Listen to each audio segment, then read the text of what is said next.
Hello, this is Dr. Emmanuel. Welcome to my channel.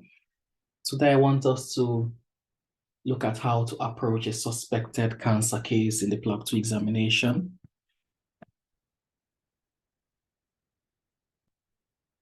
So we'll be looking at a scenario where a 67-year-old patient will be coming to your GP surgery with symptoms that are suspicious for a malignancy.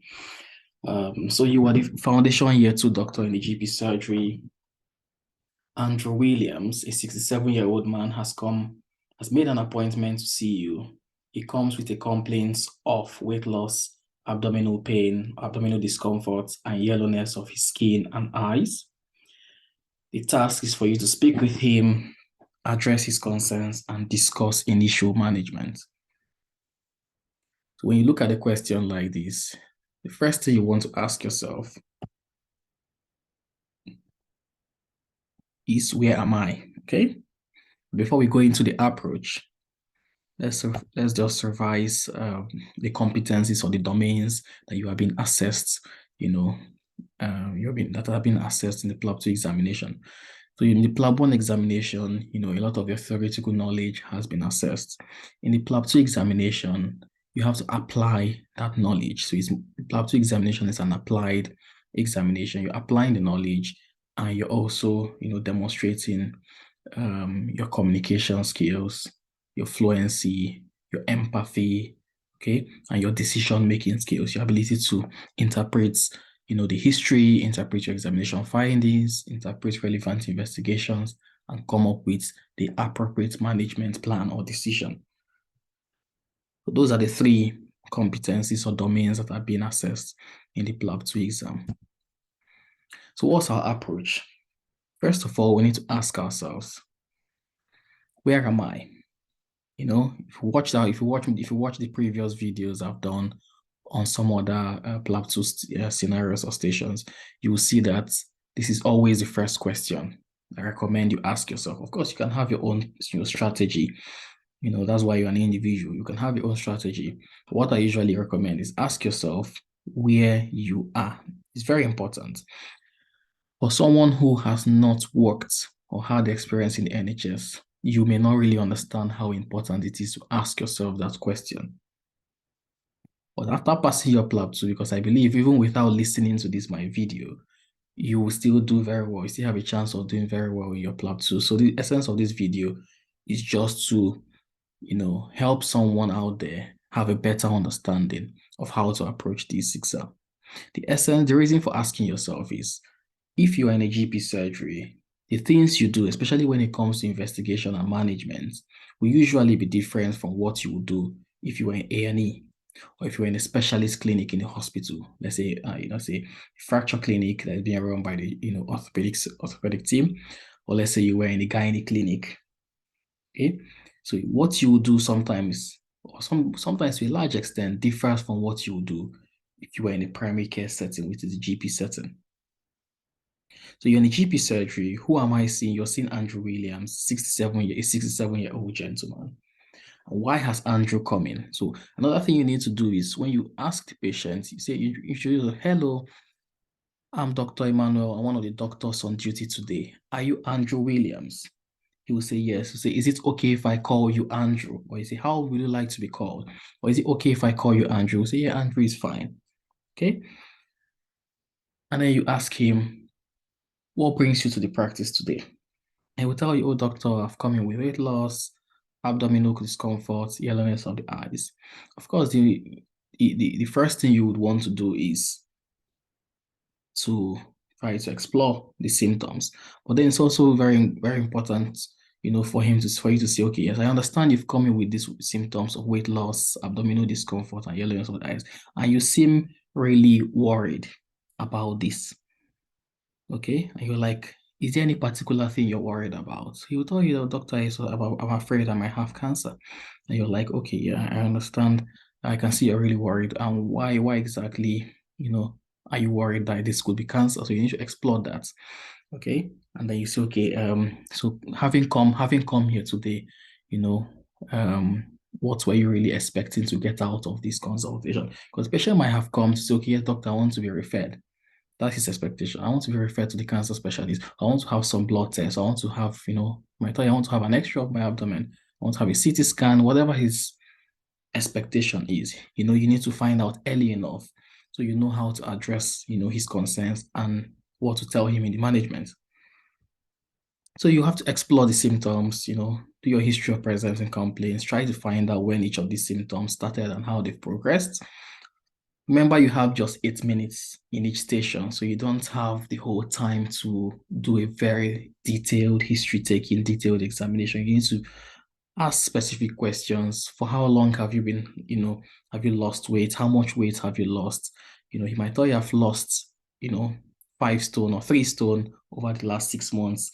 He might tell you in stones or kilograms. I've lost 5 kilograms, I've lost 10 kilograms over the last 3 months. Okay. Abdominal discomfort, where he feels the discomfort, how the discomfort is, if it's always there or is it on and off, anything that makes it worse. For how long has he noticed the yellowness of his eyes and skin? Okay. You ask other symptoms, things that bother about, etiology, differential diagnosis. So you need to be thinking of your differential diagnosis. Things like cholecystitis can give you jaundice, because he's having weight loss and he's having abdominal discomfort. You need to think cancer. So pancreatic cancer, cancer of the head of pancreas. You need to also think of cholangiocarcinoma. You think of pancreatitis, either acute or chronic pancreatitis. Ask yourself these things because it's abdominal. You need to also ask him about his bowel habits. Say, how is your bowel habits? When last did you open your bowels? Any discomfort, any troubles passing water? He will tell you, passing water or urine is normal. He'll tell you that, well, his bowels are maybe his stools are pale. He will tell you his stools are pale. And when he tells you his stools are pale, oh, that's a red flag, isn't it? It tells you that, okay, there's biliary obstruction. That's why his stool is acholic or pale stool. So he'll tell you his stool is pale. Ask him if he's having any fevers.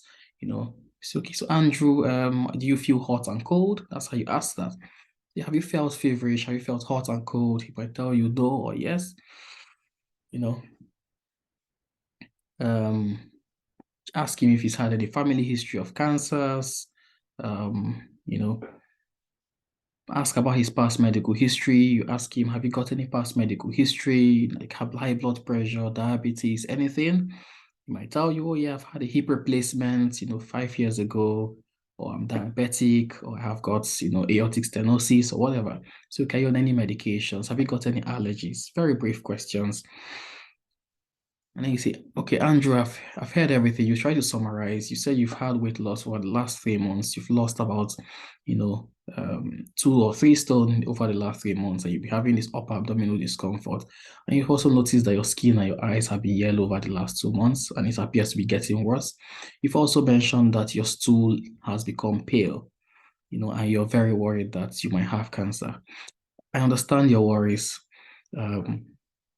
Is it okay if I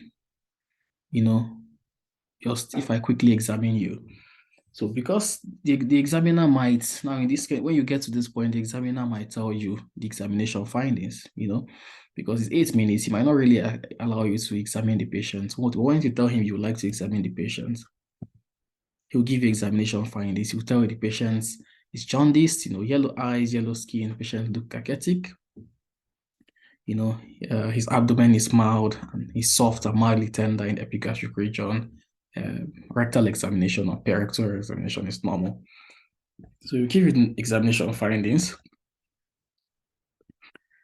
And when he gives you that, you have to tell Andrew that examining your abdomen, I can see that it feels a bit tender and your eyes are yellow. Examining your back passage, I couldn't feel any lumps or bumps.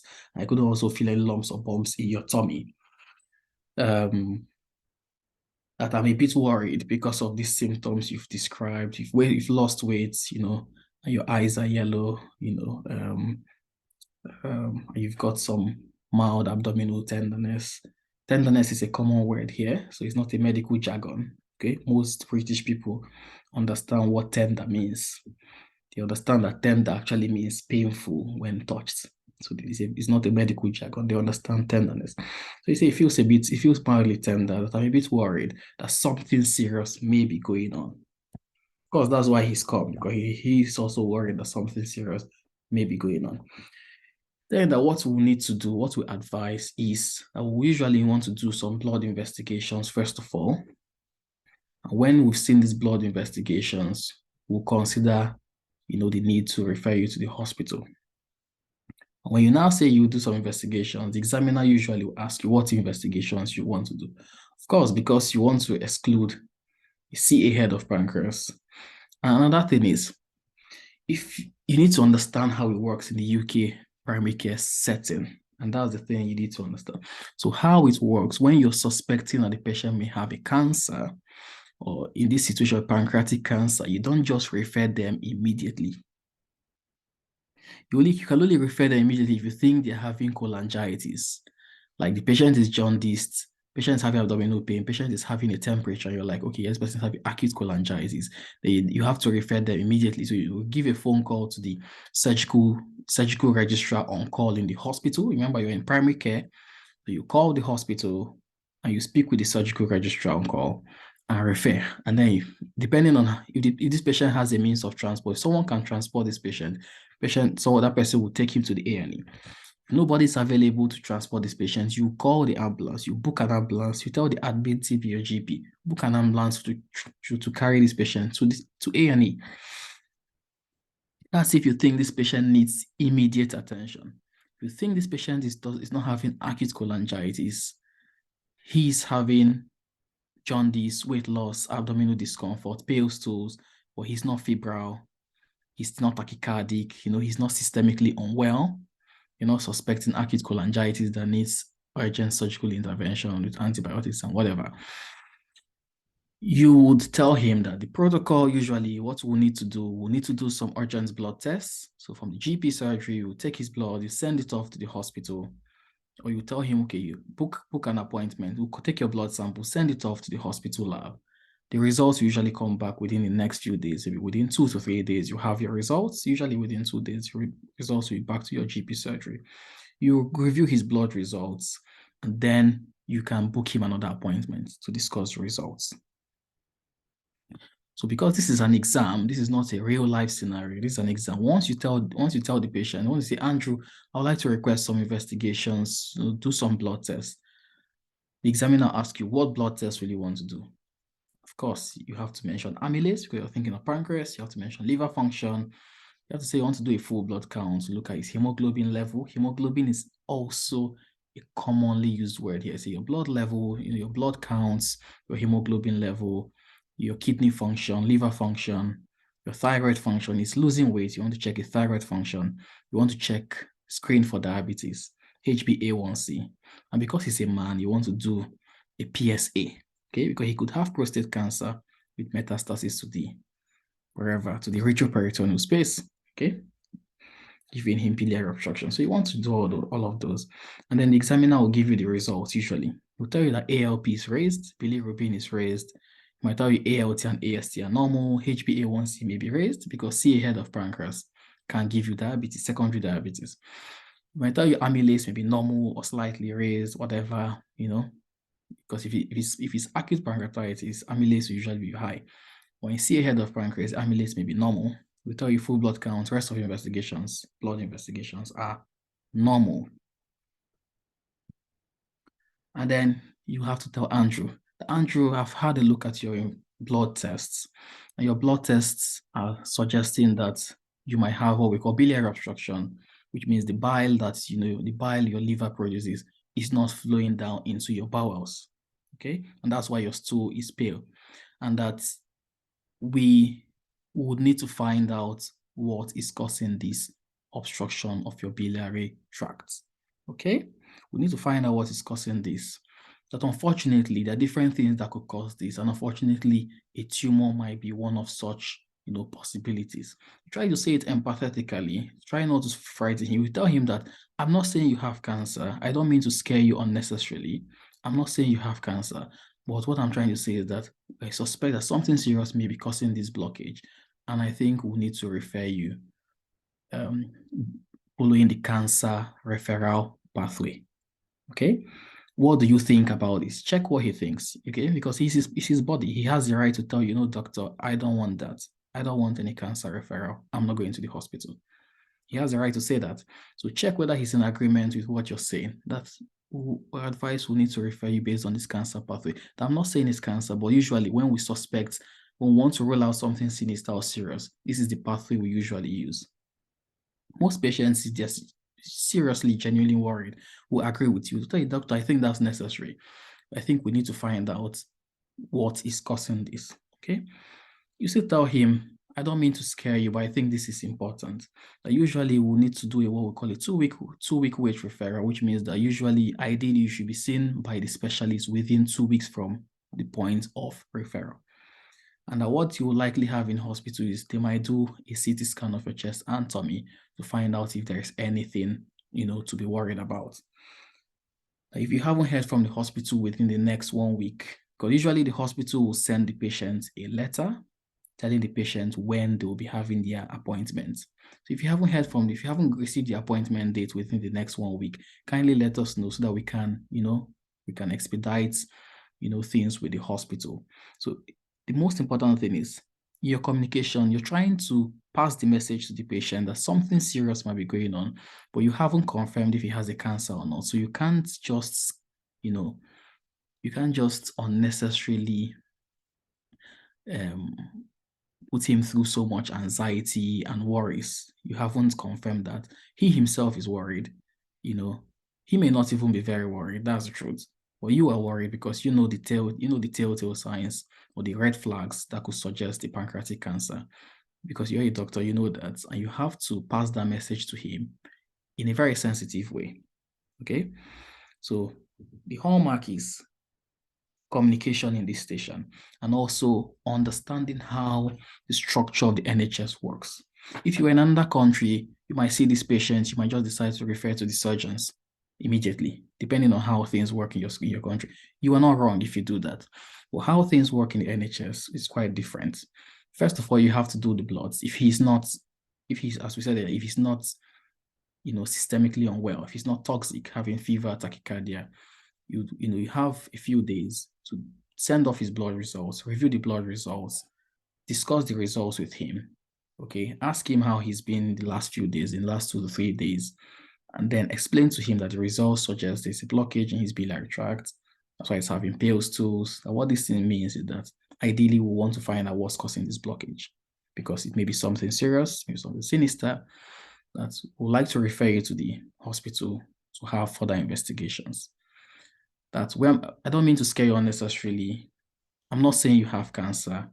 We usually will have to do this through what we call a cancer referral pathway, okay?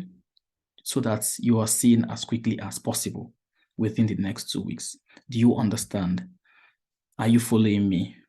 As I said, I don't mean to cause you unnecessary panic. So try to allay his anxiety while passing the message to him, okay? So that's how this station, remember, it's just 8 minutes. You have just 8 minutes to deliver this message to this patient in an empathic, affirmative way, okay? You also, at the end of the conversation, you ask him, are you happy with this plan? Is there any other thing that you were expecting to come out from this consultation? Is there any other thing? You want to make sure you've met all his expectations. Is there any other thing you think we have not talked about, we have not touched, base with? He will say, oh no, doctor, I'm happy with the plan. I think we need to get this done. We need to get this checked out. We need to find out why I'm losing weight and why my skin is yellow. Okay? So we've come to the end of this scenario and approach. If you think it's been helpful, smash the like button, subscribe to my channel so you'll be notified when I post further videos, and share with your friends. Thank you very much.